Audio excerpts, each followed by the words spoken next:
In Philadelphia, they went in to watch. They're called poll watchers, a very safe, very nice thing. They were thrown out. They weren't allowed to watch. You know why? Because bad things happen in Philadelphia, bad things. And I am urging my people. I hope it's going to be a fair election. If it's a fair election, I am 100% on board. But if I see tens of thousands of ballots being manipulated, I can't go along with that. One of the many times that President Trump railed against voting in Pennsylvania. In that rant, the president didn't even mention the Supreme Court decision that allowed the state to count mail ballots that are received up to 3 days after Election Day. Trump, he's plain upset about that ruling, even posting a tweet that was flagged by Twitter as misleading. He said the Supreme Court decision on voting in Pennsylvania, a very dangerous one. It'll allow rampant, unchecked cheating and will undermine our entire systems of laws. It will induce violence in the streets. Something must be done. Pennsylvania is, of course, one of the key swing states here with 20 electoral votes. Both Trump and Biden spent a ton of time there. In fact, Biden was there all day yesterday, and he visited Scranton and Philadelphia again today. I want to bring in our guest, Senator Bob Casey, a Democrat from Pennsylvania. And first off, before I get to where Biden went today, because I know it has significance for you, this idea that rampant cheating, not to trust the voting process, how did it go today so far in Pennsylvania? Because everything I've seen is, with the exception of some outstanding national questions with the post office, so far so good.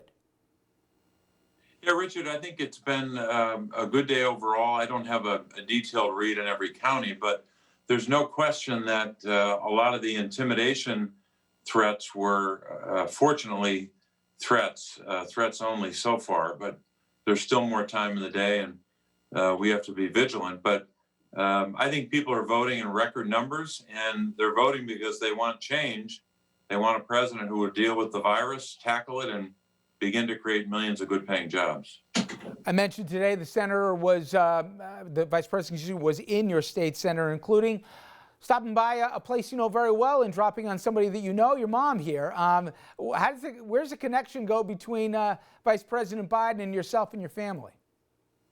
Well, like a lot of the relationships that Joe Biden has developed over many, many years, he met my mother way back in the late 1970s at a political dinner, and they've stayed in touch a little bit over the years, but more so in the last 10 or 15 years.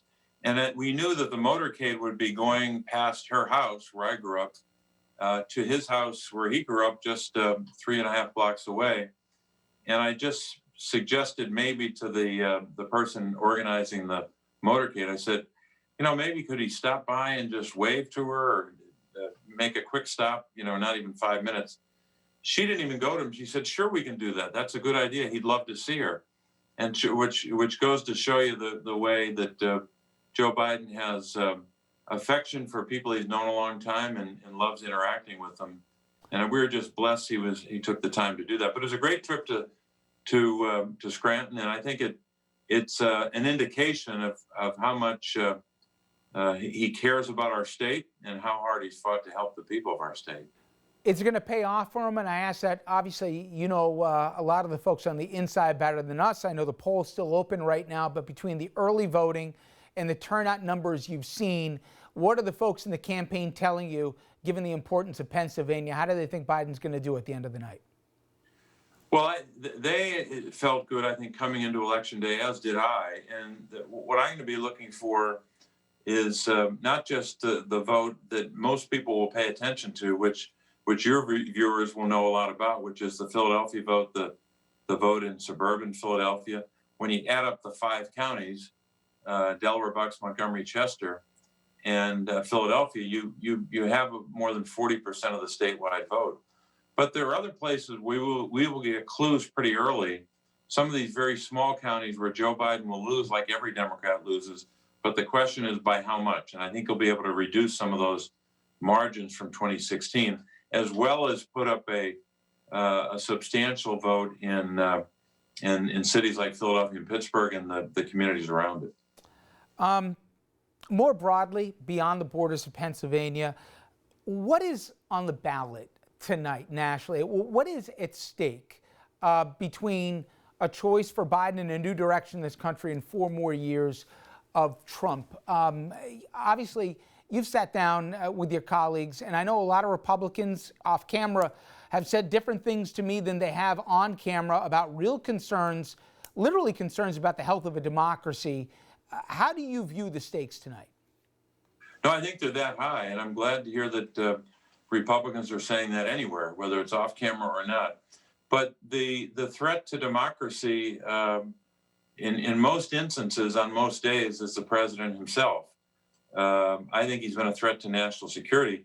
When you have a president who is so deferential to Vladimir Putin, has not uttered a single negative criticism in his 4 years, you know you're in trouble, because Vladimir Putin is not our friend. He's an enemy of the United States, and he wishes us ill, not well. But I do think that even a lot of Republicans want to turn the page and move to a new chapter.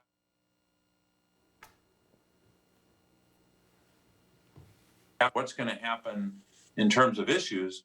I think a lot of people want a president who will deal with the virus effectively and begin to build back the economy better, as Joe Biden has said. But I think they also want someone in the White House who is empathetic about their struggles and their challenges, and also is willing to spend the time you have to spend to try to bring people together. And I think that's been one of the most important messages Joe Biden delivered the whole campaign, but especially towards the end, that he wants to help heal some of the wounds, knowing that that's a tough job to take on, but I think he'll do it.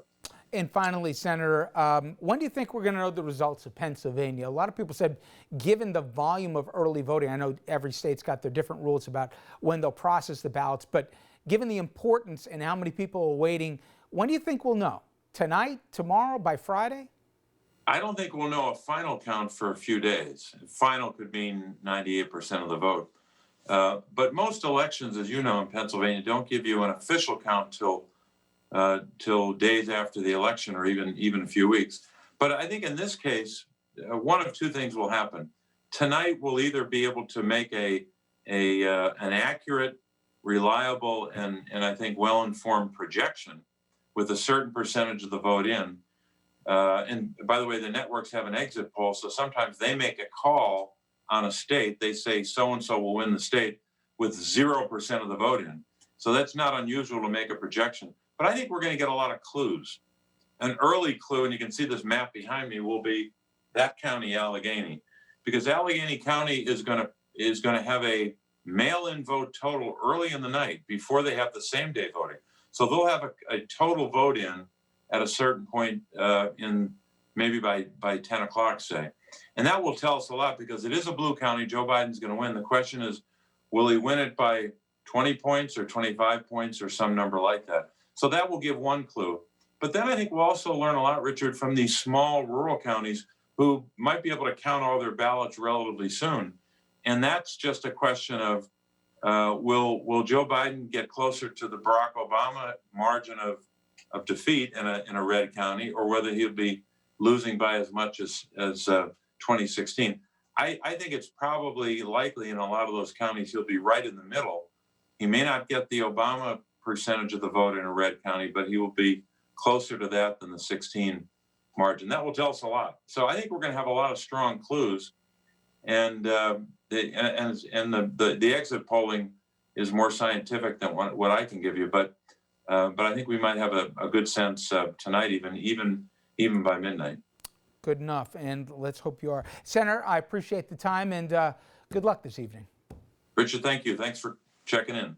All right, let's in fact show a live shot. This from Philadelphia, and you can see right in front of you, this is a live picture of where they're processing the ballots right now. So, you cannot overemphasize, if the projections are right, how important Pennsylvania will be, even if we don't have all the big numbers. But as Andrew said, some of the key states that we're going to be learning this evening will be Florida, very potentially, North Carolina, Arizona, states like that, Georgia, certainly. We could learn a lot before the strike of midnight this evening. All right, we come back. Supreme Court has already made rulings in key cases that could prove pivotal. After the break, we'll have an expert on speaking about the High Court and discuss whether or not they could have a role in this election moving forward.